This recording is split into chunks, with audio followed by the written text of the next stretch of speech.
नमस्कार, मैं अरुण कुमार सैनी। आप देख रहे हैं केस क्राइम अलर्ट न्यूज 24। तो आइए जानते हैं आज की मुख्य खबरें, देश भर से जुड़ी हर बड़ी और अहम खबर। इससे पहले आप कमेंट करके जरूर बताइए कि आप ये वीडियो किस जगह से देख रहे हैं। अगर आपने अभी तक इस वीडियो को लाइक नहीं किया है तो लाइक करें और चैनल को सब्सक्राइब करना न भूलें। मकर संक्रांति को लेकर प्रशासन पूरी तरह अलर्ट मोड में है। अमरोहा के तिगरी गंगा घाट और प्रयागराज संगम पर जिलाधिकारी और पुलिस अधीक्षक ने सुरक्षा इंतजामों का गहन निरीक्षण किया। स्नान पर्व के दौरान भीड़ नियंत्रण और श्रद्धालुओं की सुरक्षा को सर्वोच्च प्राथमिकता दी जा रही है। बिजली उपभोक्ताओं के लिए राहत भरी खबर सामने आई है। उत्तर प्रदेश पावर कॉरपोरेशन ने नई कास्ट डेटा बुक लागू कर दी है। अब 1 से 2 किलोवाट का नया बिजली कनेक्शन 4,000 रुपए की जगह मात्र 3,198 रुपए में उपलब्ध होगा, जिससे आम उपभोक्ताओं पर आर्थिक बोझ कम होगा। रोजगार और तकनीक के क्षेत्र में उत्तर प्रदेश ने अहम पहल की है। कैबिनेट ने सेमीकंडक्टर नीति को मंजूरी देते हुए कंपनियों को 10 वर्षों तक SSGST में छूट और ब्याज पर सब्सिडी देने का निर्णय लिया है। सरकार का मानना है कि इससे बड़े पैमाने पर निवेश आएगा और युवाओं के लिए रोजगार के नए अवसर सृजित होंगे। उत्तर प्रदेश दिवस को यादगार बनाने की तैयारियां तेज हो गई हैं। विश्वकर्मा योजना के अंतर्गत प्रशिक्षण प्राप्त कर रहे कारीगरों को निःशुल्क टूल किट प्रदान करने के निर्देश जारी किए गए हैं। मंत्री राकेश सच्चान ने कहा कि इससे पारंपरिक हुनर को मजबूती मिलेगी और कारीगर आत्मनिर्भर बन सकेंगे। लखनऊ में तकनीक और भविष्य को लेकर व्यापक मंथन शुरू हो गया है। रीजनल AI इम्पैक्ट कॉन्फ्रेंस 2026 में मुख्यमंत्री योगी आदित्यनाथ और केंद्रीय मंत्री जितिन प्रसाद ने सहभागिता की। सम्मेलन में आर्टिफिशियल इंटेलिजेंस के माध्यम से शासन, शिक्षा और उद्योग में हो रहे बदलावों पर विस्तार से चर्चा की जा रही है। युवाओं की प्रतिभा को मंच देने के लिए राज्य स्तरीय प्रतियोगिता का आयोजन किया गया है। उत्तर प्रदेश कौशल विकास मिशन के तहत लखनऊ में आयोजित इस प्रतियोगिता में विभिन्न जिलों से आए प्रतिभागी हिस्सा ले रहे हैं, जिससे हुनरमंद युवाओं को नई पहचान मिलने की उम्मीद जताई जा रही है। जेवर इंटरनेशनल एयरपोर्ट को लेकर सरकार की सख्ती साफ नजर आ रही है। मुख्यमंत्री योगी आदित्यनाथ ने परियोजना की प्रगति की गहन समीक्षा कर अधिकारियों को तय समय सीमा के भीतर काम पूरा करने के निर्देश दिए हैं। सरकार का कहना है कि एयरपोर्ट के संचालन से पश्चिमी उत्तर प्रदेश में विकास की रफ्तार तेज होगी और रोजगार के नए अवसर पैदा होंगे। सड़क दुर्घटनाओं पर अंकुश लगाने के लिए सरकार ने जन जागरूकता अभियान तेज कर दिया है। सड़क सुरक्षा माह के अंतर्गत मुख्यमंत्री योगी ने जनता के नाम पत्र लिखकर यातायात नियमों का सख्ती से पालन करने की अपील की है। उन्होंने चेतावनी दी कि मामूली लापरवाही भी किसी की जान पर भारी पड़ सकती है।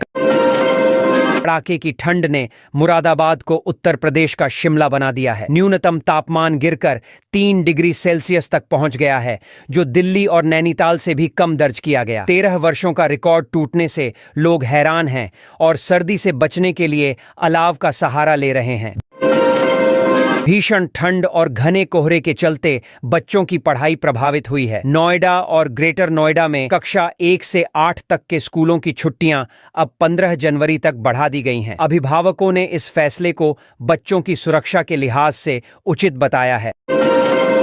लखनऊ में भी ठंड के प्रकोप को देखते हुए स्कूलों के समय में बदलाव किया गया है। कक्षा 6 से 12 तक की कक्षाएं अब सुबह 10 बजे से दोपहर 3 बजे तक संचालित होंगी। जिला प्रशासन ने सभी स्कूलों को बच्चों के स्वास्थ्य और सुरक्षा पर विशेष सतर्कता बरतने के निर्देश दिए हैं। मौसम विभाग ने पश्चिमी उत्तर प्रदेश के लिए चेतावनी जारी की है। मेरठ, नोएडा और गाजियाबाद में शीतलहर को लेकर ऑरेंज अलर्ट घोषित किया गया है। लोगों को सुबह और रात के समय अनावश्यक रूप से बाहर निकलने से बचने की सलाह दी गई है। उत्तर प्रदेश कैबिनेट से बड़ी सौगात सामने आई है। जी राम जी योजना विधेयक को मंजूरी दे दी गई है। इस योजना के तहत ग्रामीण इलाकों के लोगों को साल में 125 दिन का सुनिश्चित रोजगार मिलेगा। सरकार का कहना है कि इससे गांवों से शहरों की ओर होने वाला पलायन रुकेगा और ग्रामीण अर्थव्यवस्था को मजबूती मिलेगी। सरकारी नौकरी और कर्मचारियों से जुड़ी एक अहम अपडेट सामने आई है। यूपी शिक्षा निदेशालय ने कर्मचारियों के ग्रेड वेतन को 10,900 से बढ़ाकर 20,000 करने का प्रस्ताव शासन को भेज दिया है। अगर प्रस्ताव को मंजूरी मिलती है तो हजारों कर्मचारियों की सैलरी में सीधा इजाफा होगा और लंबे समय से चली आ रही मांग पूरी होने की उम्मीद है। प्रदेश के युवाओं के लिए राहत भरी खबर है। यूपी में अप्रेंटिसशिप योजनाओं का असर अब साफ नजर आने लगा है। नेशनल और मुख्यमंत्री अप्रेंटिसशिप योजना के तहत अब तक 63,000 से ज्यादा युवाओं की ट्रेनिंग पूरी कराई जा चुकी है। सरकार का दावा है कि इससे युवाओं की स्किल बढ़ी है और रोजगार के नए रास्ते खुले हैं। ऊर्जा के क्षेत्र में भी सरकार ने बड़ा लक्ष्य तय किया है। यूपी सरकार ने सभी सरकारी भवनों की छतों पर सोलर पैनल लगाने के निर्देश जारी कर दिए हैं। मार्च तक इस लक्ष्य को पूरा करने की बात कही गई है। इससे बिजली का खर्च घटेगा, हरित ऊर्जा को बढ़ावा मिलेगा और पर्यावरण संरक्षण में भी मदद मिलेगी। स्टार्टअप्स को बढ़ावा देने के लिए सरकार ने एक और बड़ा कदम उठाया है। इन्वेस्ट यूपी के माध्यम से नए स्टार्टअप्स के लिए 500 करोड़ रुपए का विशेष फंड आवंटित किया गया है। सरकार का मानना है कि इससे नवाचार को रफ्तार मिलेगी, निवेश बढ़ेगा और प्रदेश में रोजगार के नए अवसर पैदा होंगे। प्रशासनिक मोर्चे पर अयोध्या राम मंदिर की सुरक्षा व्यवस्था और सख्त कर दी गई है। दक्षिण परकोटे पर नमाज पढ़ने की कोशिश करने वाले एक कश्मीरी युवक को हिरासत में लिया गया है। अधिकारियों का कहना है कि सुरक्षा पहले से मजबूत है और किसी भी संदिग्ध गतिविधि पर तुरंत कार्रवाई की जाएगी।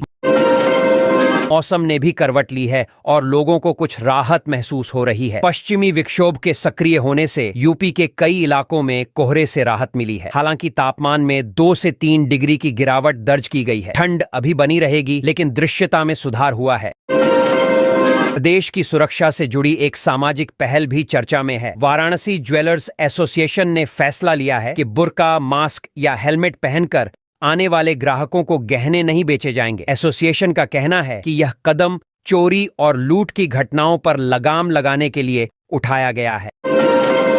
डिजिटल जनगणना को लेकर तैयारियां तेज हो गई हैं। यूपी के सभी जिलों में जिला स्तरीय जनगणना समन्वय समितियों का गठन कर दिया गया है। प्रशासन का कहना है कि इससे 2026 की डिजिटल जनगणना को समय पर और व्यवस्थित तरीके से पूरा करने में आसानी होगी।